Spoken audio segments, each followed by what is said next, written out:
Salut à tous les amis Skate, j'espère que vous allez bien, en tout cas moi ça va. Aujourd'hui on se retrouve pour une nouvelle vidéo pour parler du match qui a eu là, qui vient de se finir il y a quelques minutes, entre le PSG et Rennes en Trophée des Champions.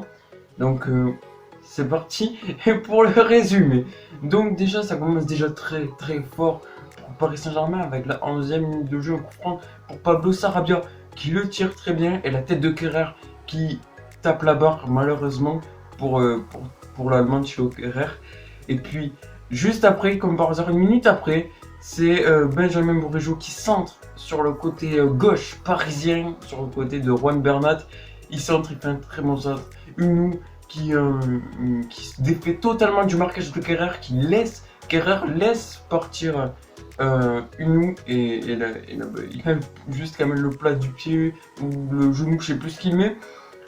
Et but pour Rennes, du coup 1-0, 12e minute de jeu. On se dit, est-ce que Paris va revivre le même cauchemar que la saison passée en finale de la Coupe de France?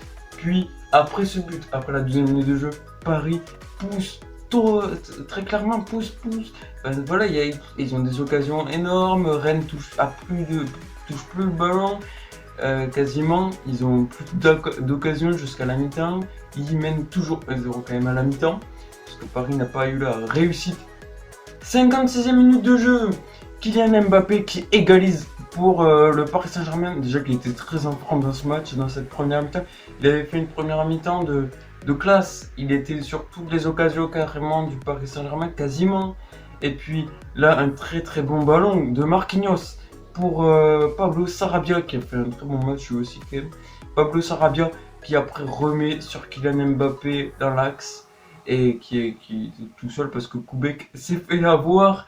But pour Kylian Mbappé et but pour le Paris Saint-Germain, du coup égalisation à la 56e minute de jeu. Puis des occasions sont cherchées, sont recherchées et tout. Et ça pousse surtout côté Paris Saint-Germain qui a le ballon, quoi, qui a le ballon, qui domine ce match jusqu'à la 72e minute de jeu où il y a une très très très grosse faute de James Lea Siliki qui va d'ailleurs prendre un carton jaune sur Pablo Sarabia. Et c'est André Di Maria qui était rentré en cours de jeu qui va se charger de ce coup franc. Sublime coup franc qui va d'ailleurs rentrer exceptionnel. Le coup franc, enfin, après on voit Neymar dans les tribunes qui n'est pas étonné, qui fait un hochement de tête. C'est du moins ce que disent les commentateurs beIN Sport. Ils disent que Neymar le savait que Di Maria allait mettre ce coup franc. Moi je l'ai plutôt interprété comme c'était trop facile. Enfin bref, c'est un peu la même chose. Je l'ai interprété comme les commentateurs de beIN Sport. Voilà, c'est tout pour cette petite vidéo parce qu'en fait, le match était très sens unique, à part dans les 20 dernières minutes où Rennes a tenté et a eu une très très grosse occasion à la 92e. Mais sinon, le match était très sens unique. Le Paris Saint-Germain a eu tout le contrôle du match, vraiment contrôlé ce match, et c'est leur premier titre.